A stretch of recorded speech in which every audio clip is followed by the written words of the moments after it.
मुलगा आहे झालेला आहे आणि कलियुगाचा प्रवेश झालेला आहे. राजा इकडे तिकडे या ठिकाणी फिरू लागलेला आहे आणि राजा जेव्हा या ठिकाणी जंगलामध्ये आला सोबत असलेली सेना रस्ता चुकली. घनदाट अरण्यामध्ये या ठिकाणी राजा आलेला आहे. राजाला तहान लागलेली आहे. राजा व्याकुळ झालेला आहे. राजाला भूक लागलेली आहे. पण तहान भूक लागलेली असताना राजाला कंदमुळं भेटाना पाणी भेटाना. या परीक्षित खाली वाका राजा. राजा परीक्षित निघालेला आहे. अशी भयंकर या ठिकाणी तहान लागलेली राजाला. घनदाट अरण्य लागलेला आहे. राजा इकडे तिकडे पाहू लागला पण काही पाणी पिण्याकरता दिसना. कंदमुळ फळ काही सापडना. प्राणकांडामध्ये आलेले व्याकुळ झालेला आहे राजा. कुठंच काही दिसेना. एका डोंगराच्या कपाळाजवळ या ठिकाणी एक बाबा बसलेले दिसले. आश्रम दिसला आणि हळूहळू राजा परीक्षित आश्रमामध्ये आला. बाहेर या ठिकाणी बसलेले ऋषी त्यांचं नाव आहे शमीक मुनी आणि शमीक मुनी डोळे बंद करून बसलेले आणि राजा परीक्षित हो आलेला आहे. राजा परीक्षित आला आणि आश्रमामध्ये आला. राजाने पाहिलं बाबा बसलेले, हात जोडले आणि राजा परीक्षित बोलू लागला. महाराज, मी चक्रवर्ती सम्राट राजा परीक्षित आलेलोय. मला भूक लागलेली, मला अति तहान लागलेली, प्राण व्याकुळ झालेले. बाबा काही थोडं पाणी पिण्याकरता द्या, काही फळं खाण्याकरता द्या. पण बाबांची वृत्ती अंतर्वृत्ती झालेली. कोण आलं कोण गेलं काही घेणं देणं नाही जगात. आपल्या भजनानंदामध्ये भजनाच्या आनंदामध्ये तल्लीन आहेत आणि विदेह अवस्था झालेली. राजा विचार करतो, बाबा का ओरडत नसते. पुन्हा राजा परीक्षिताने हात जोडले, पुन्हा हात जोडून प्रार्थना केली. बाबा, मी चक्रवर्ती सम्राट राजा परीक्षित आलेले. बाबा, मला अत्यंत भूक लागलेली. बाबा, गळा कोरडा पडलेला आहे, घसा कोरडा झालेला आहे, तहान लागलेली. बाबा, काही थोडं पाणी पिण्याकरता द्या, काही खाण्याकरता द्या. पण बाबाची वृत्ती अंतर्वृत्ती झालेली. कोण आलं कोण गेलं. बाबा भजनामध्ये डोळे बंद करून बसलेले आणि मस्तकावर असलेल्या मुकुटामध्ये असलेल्या कलियुगानं राजाची बुद्धी भ्रमित केलेली. आणि राजा म्हणतो, हा जो बाबा बसलेला आहे हा ढोंगी बाबा दिसतो. त्यानं आपल्याला पाहिलं असेल. आता राजा आला तर मान सन्मान करावा लागेल, आदरातिथ्य करावा लागेल. याच्यापेक्षा डोळे बंद करून बसलेलं बरं. ढोंगी दिसतो बाबा, नाटकी दिसतो बाबा. या बाबाला काहीतरी दंड दिला पाहिजे. आणि मग राजा पाहू लागला ना इकडे तिकडे इकडे तिकडं. बाबाचा अपमान करायचा. कसा अपमान करावा, कसा अपमान करावा. आणि राजाला एक मेलेला साप पडलेला दिसला आणि मेलेला सर्प उचलला आणि त्या बाबाचा अपमान करण्याकरता बाबाच्या गळ्यात टाकला आणि राजा परीक्षित या ठिकाणी निघून गेले. आणि जेव्हा या ठिकाणी बाबांच्या गळ्यामध्ये मेलेला सर्प टाकलेला आहे. आश्रमामध्ये छोटे छोटे बाल गोपाळ ऋषी या ठिकाणी खेळत होते. त्यांनी पाहिलं बाबांच्या आपल्या गुरूंच्या गळ्यामध्ये कोणीतरी मेलेला सर्प टाकलेला आहे. बाबांच्या मुलाला शमीक शृंगी ऋषीला सांगण्याकरता, चाल लवकर. कौशिक नदीचं पाणी हातामध्ये घेतलं कमंडलू मध्ये आणि ताड ताड ताड ताड राजा आला ना. शृंगी लाल बुंद डोळे झालेले, असा राग आलेला आणि रागानं पाहू लागलेला इकडं तिकडं, लाल बुंद डोळे झालेले. माझ्या वडिलांच्या गळ्यामध्ये मेलेला सर्प टाकण्याची हिंमत कोणाची झाली? कोण होता तो राजा? कोण होता तो अधर्मी राजा? एवढी मजल माझ्या बापाच्या गळ्यामध्ये मेलेला सर्प टाकला. आज त्या राजाला दंड दिल्याशिवाय राहणार नाही. श्रृंगी ऋषी थरथर थरथर लटलट काढलेला आहे, लाल बुंद डोळे झालेले आणि कमंडलूचं पाणी हातामध्ये घेतलं. ज्या कोणी राजाने माझ्या वडिलांच्या गळ्यामध्ये मेलेला सर्प टाकलेला आहे, याच सर्पाचा पूर्वज रक्षक सर्प आजपासून 7व्या दिवशी या राजाला ध्वंस करेल. राजाचा प्राणांत होईल. शाप दिलेला आहे श्रृंगी ऋषीने. आणि जेव्हा श्रृंगी ऋषीने हा शाप या ठिकाणी दिला, श्रृंगी आला. वडिलांच्या गळ्यामध्ये मेलेला सर्प टाकलेला होता राजाने. तो सर्प या ठिकाणी बाबांच्या गळ्यामधून काढला आणि मेलेला सर्प बाबांच्या गळ्यामधला काढला आणि बाबांच्या मांडीवर या ठिकाणी डोकं ठेवलं आणि टाहो फोडून या ठिकाणी रडायला लागला.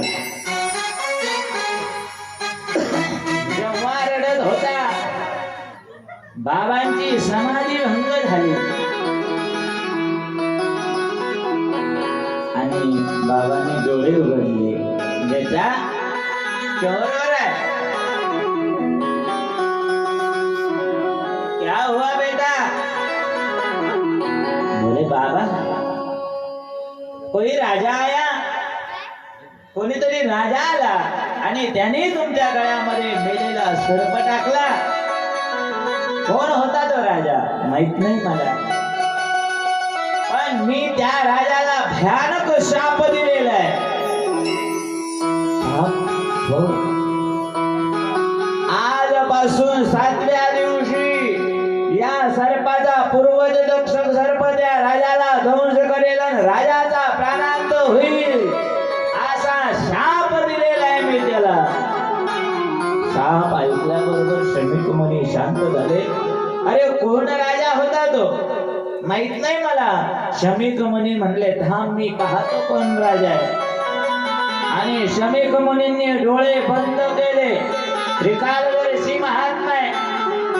एका जागेवर बसल्याबरोबर वर्तमान काळ, भूतकाळ, येणारा भविष्य काळ सगळं काही कळतं बाबाला. आणि बाबांनी श्रमिक मुनींनी डोळे उघडले आणि श्रृंगीला बोलू लागले, श्रृंगी अरे जो राजा आलेला होता तो सामान्य नव्हता. तो राजा पांडवांचा नातू चक्रवर्ती सम्राट राजा परीक्षित होता. ज्या राजाच्या पराक्रमाने आपण भजन पूजन करतो, ज्या राजाच्या पराक्रमामुळे आपण या जंगलामध्ये सुद्धा खुश आहोत, प्रसन्न आहोत, सुरक्षित आहोत, त्या राजाला तू शाप दिलेला आहे.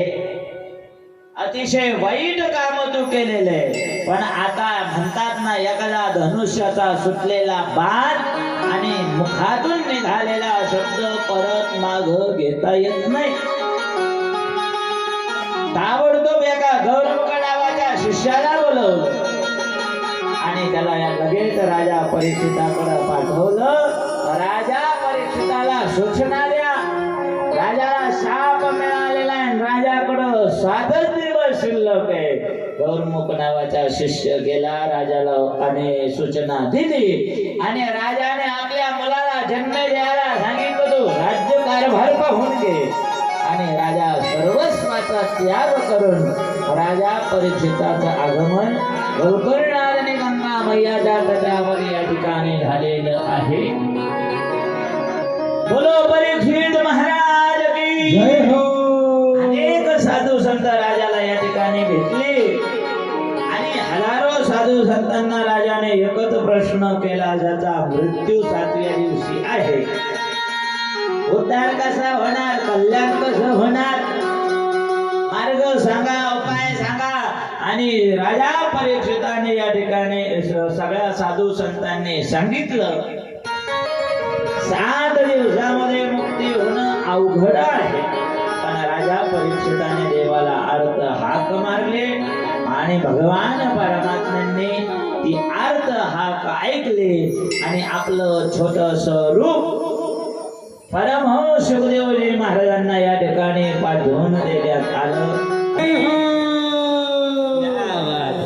सुखदेवन करतात, टाळ्या वाजवा जरा, टाळ्या. तत्रा भवत भगवान व्यासपुत्र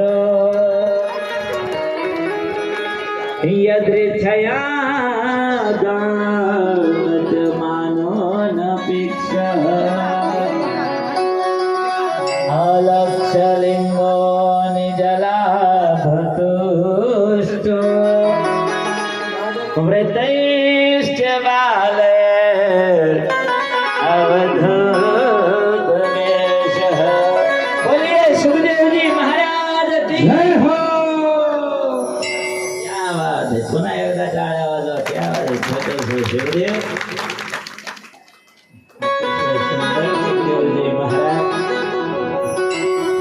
सुखदेवजी महाराजांचं आगमन झालं. राजाने हात जोडून वंदन केलं. ऋषीमुनी उठून स्वागत करतात. अतिशय छोटस सुखदेवांचं रूप आहे, भगवंताचं अवतारच जणू या ठिकाणी सुखदेवजी महाराज आहेत. आणि आज सुखदेवजी महाराज राजा परीक्षिताला श्रीमद भागवताचं ज्ञान देणार आहेत. पण आज नाही, उद्या 1 वाजता सुखदेवजी महाराज बोलायला सुरुवात करतील. क्या बात आहे. सुखदेवजी महाराज राजा परीक्षित शमिक मुनी श्रृंगी ऋषी यांच्याकरता जोरदार टाळ्या वाजवा. राजा सुखदेवांचं स्वागत करायचे. उठून उभे राहा. 2 मिनिटाचं भोजन आपल्याला घ्यायचं आहे. क्या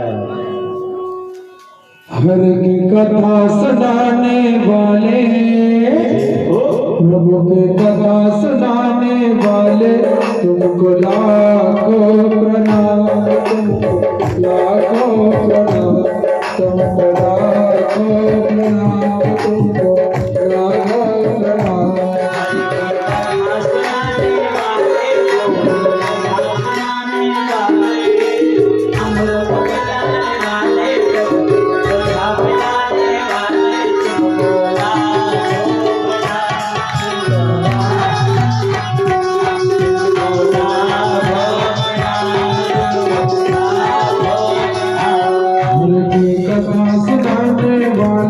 सुखदेव सुनाने वाले, उनके कथा सुनाने वाले, तुमको लाखों प्रणाम, तुमको लाखों प्रणाम, तुमको लाखों प्रणाम, तुमको लाखों प्रणाम. कथा सुनाने वाले, कथा सुनाने वाले, अमृत पिलाने वाले, प्रभु के सुधा पिलाने वाले, तुमको लाखों प्रणाम, तुमको लाखों प्रणाम, तुमको लाखों प्रणाम, तुमको लाखों प्रणाम. हम भूल रहे थे वन में, गलखों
पिलाने वाले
अंतर्यामी हम पतित और अभिमानी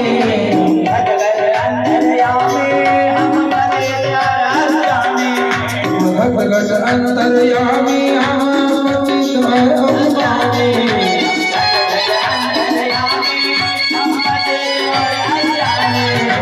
दर्श कराने वाले दर्श कराने वाले दर्श कराने वाले दर्श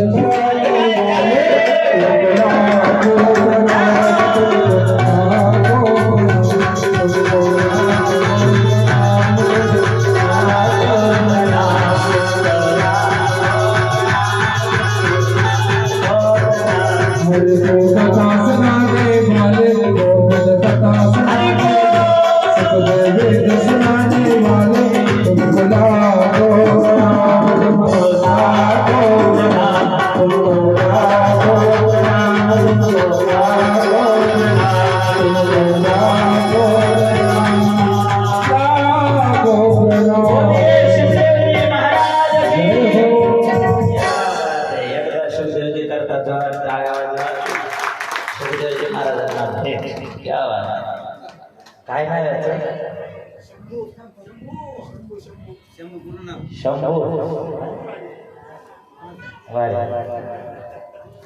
शंभू क्या बात है. त्याच्या शब्देवजी महाराजांना त्याच्या बाळाला खूप खूप धन्यवाद धन्यवाद धन्यवाद. या आरतीसाठी डोळे डोळ्या पुढे आज या ठिकाणी कथेचा द्वितीय दिवस या ठिकाणी पूर्ण झालेला आहे. विनायक दादांनी अतिशय सुंदर या ठिकाणी पात्र बनवलेले आहेत. चला आरतीसाठी थोडे थोडे. रामनाथ भाऊसाहेब ठेंबरे त्यांनी सुद्धा आरतीसाठी पुढे यायचं आहे. सुंदर नाश्त्याची त्यांची पंगत झाली. तसंच श्री मारुती रंगनाथ खुंदे यांचं या ठिकाणी दुपारी ज्ञानेश्वरी वाचकांसाठी दुपारचं भोजनची पंगत झालेली. त्यांनी सुद्धा आरतीसाठी पुढे या. तसं संत भोजन यांनी आज या ठिकाणी दिलं. कचरू शेषराव जीवरक त्यांनी सुद्धा आरतीला जोडीनं पुढे यायचं आहे. तसंच काल या ठिकाणी सकाळचा नाश्ता ज्यांनी उत्कृष्ट दिला श्री रमेश साहेबराव डमाळे त्यांनाही खूप खूप धन्यवाद आहे. श्री पुंडलिक सर्जेराव पाटील पवार यांनी ज्ञानेश्वरी वाचकांसाठी दुपारचं जेवण त्यांनी दिलं, त्यांना धन्यवाद. तसं काल संध्याकाळचं काल या ठिकाणी दुपारी संत भोजन ज्यांचं होतं श्री प्रल्हाद दामोदर पाटील डमाळे त्यांनाही खूप खूप धन्यवाद धन्यवाद धन्यवाद.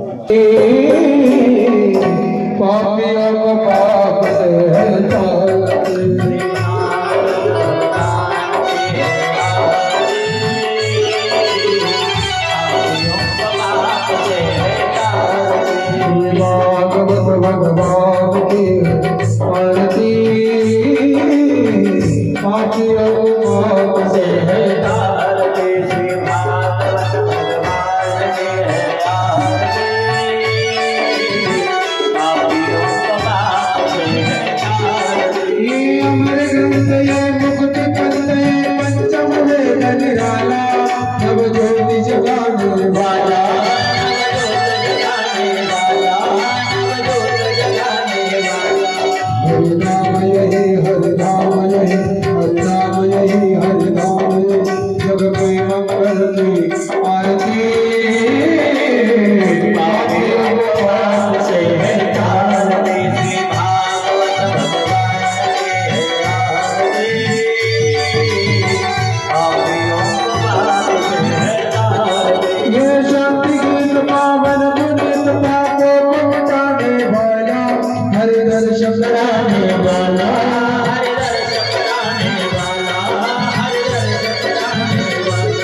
आपल्या हातामध्ये फुलं आणि अक्षर आहेत. हरिओम जन्यने यज्ञमय दंत देवानानि धर्मानि प्रथमान्यासन्ना तेहराकं महिमानय पूर्वे सत्या सन्ति देवाः. ओम राजाधिराजाय प्रसय साहिने नमो वयं वै श्रवणाय कुर्महे. क्षमे कामान काम कामाय मह्यं कामेश्वर वै श्रवणो ददातु. कुबेराय वै श्रवणाय महाराजाय नमः. ओम विश्वदत्तकृत विश्वतो मुख विश्वतो मा उरुत विश्वदस्मात् संभाव्यं नमति संपदे ध्यावा भूमि देवेकः. नाना सुगंध पुष्पाणि कालभवानि च पुष्पाञ्जलिर्मया दत्तं गृहाण परमेश्वरः. पुष्पाञ्जलिं समर्पयामि. गोपालकृष्ण भगवान की श्रीमद्भागवत महापुराण की जय. सच्चिदानंद सद्गुरु साईनाथ महाराज की जय. जय जय श्री राधे, जय जय श्री राधे, जय जय